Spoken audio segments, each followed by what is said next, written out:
আমি যা বলছি, যতটুকু বলছি ততটুকু মানতে হবে, বিশ্বাস করতে হবে, এটাই সঠিক, এটা আমি দাবি করছি না। আমি উপস্থাপন করছি, আপনাদের সুবুদ্ধির কাছে পেশ করছি, আপনাদের সুজ্ঞানের কাছে পেশ করছি। আপনারা একটু বিবেচনা করুন।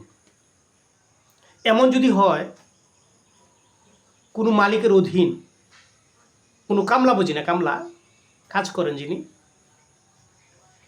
তিনি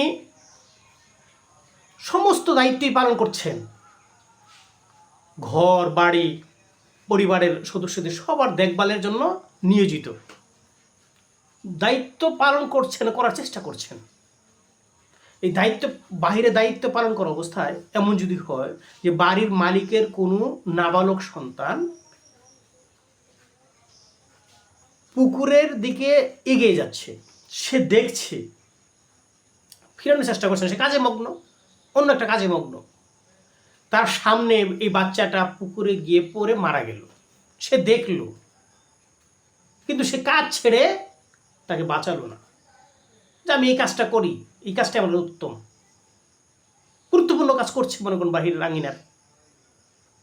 যে মালিক যদি জানতে পারে যে সে দেখেছে বা এই সে একটা কাজ করছে, আমার গুরুত্বপূর্ণ কাজ করছে, করার সময় আমার বাচ্চাটা বা আমার পরিবারের একটা বাচ্চা, নাবালক বাচ্চা পুকুরে গেছে, দেখছে, পুকুরে যায় পড়ছে, দেখছে, মারা গেছে, তাও উঠায় নাই, বাঁচায় নাই।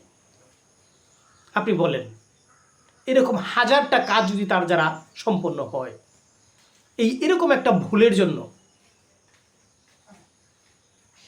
সে পুরস্কার পাবে না শাস্তি পাবে, বলেন কি হবে তার? সে তো বিতাড়িত হবেই, আর শাস্তিযোগ্য অপরাধ বলে তার এক শাস্তির ব্যবস্থা করা হবে। করবে কি না মালিক? যে আমার হাজারটা কাজ ভেটেছে, তো তুমি আমার এই পরিবার বা আমার সন্তানটাকে বাঁচালে না কেন? দাবিটা তো এরকম, মানবতার দাবি এরকম না? আচ্ছা, এর বিপরীতে আরেকটা বিষয় আপনি স্মরণ করুন, আমি একটু স্মরণ করছি। সে অনেক দায়িত্ববান লোক, বললাম কামলা, কাজ করে বা অধীনস্থ চাকরিজীবী যাই বলেন, তার ফ্যামিলির কোনো সদস্য অসুস্থ, তার অনেক কাজ সামনে, কিন্তু এই অনেক কাজ ভিতর বাহিরের ফেলে তার পরিবারের একটা সন্তান বা সদস্যকে নিয়ে সে হসপিটালে গেছে বা দূরে কোথাও চিকিৎসালয়ে গেছে, সারাদিন কাটিয়ে দিয়েছে, একটা কাজও সে করে নাই। মালিক জানতে পারলো বা বাড়িতে আসলো, দেখলো সব কিছুই অগোছালো, কোনো কাজই হয় নাই। কাজের লোক কই? সে জানতে পারলো অন্যান্য পরিবারের সদস্যদের কাছ থেকে যে আমাদের অমুক একজন সদস্য অসুস্থ, সকালবেলা তাকে নিয়ে হসপিটালে বা হাসপাতালে গেছে, স্বাস্থ্যকেন্দ্রে গেছে, সারাদিন আসে নাই, এই কাজগুলো এই জন্য করতে পারে নাই। আচ্ছা, মালিক তার প্রতি বিরক্ত থাকবে না খুশি হবে, বলেন তো? কি শাস্তি হবে না পুরস্কার পাবে?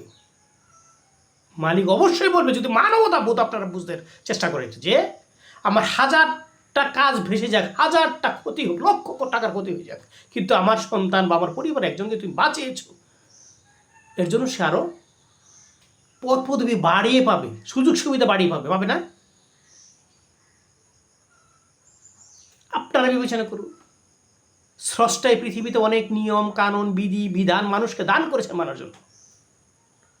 কেন? মানুষের কল্যাণের জন্য। কেন? মানুষের সুযোগ সুবিধার জন্য। কেন? মানুষের শান্তির জন্য। আপনি যদি মানুষের সুযোগ সুবিধা শান্তি লক্ষ্যে কাজ না করতে পারেন, বা আমি না পারি, আমি যত ইবাদত বন্দিকে, আনুষ্ঠানিক ইবাদত বন্দিকে যতই করি, বেশভূষা দিয়ে যা কিছু করি না কেন, এটা কি স্রষ্টা যথাযথ মূল্যায়ন করবেন বলে মনে হয়? আমি বিস্তারিতভাবে হয়তো বুঝাতে পারলাম না।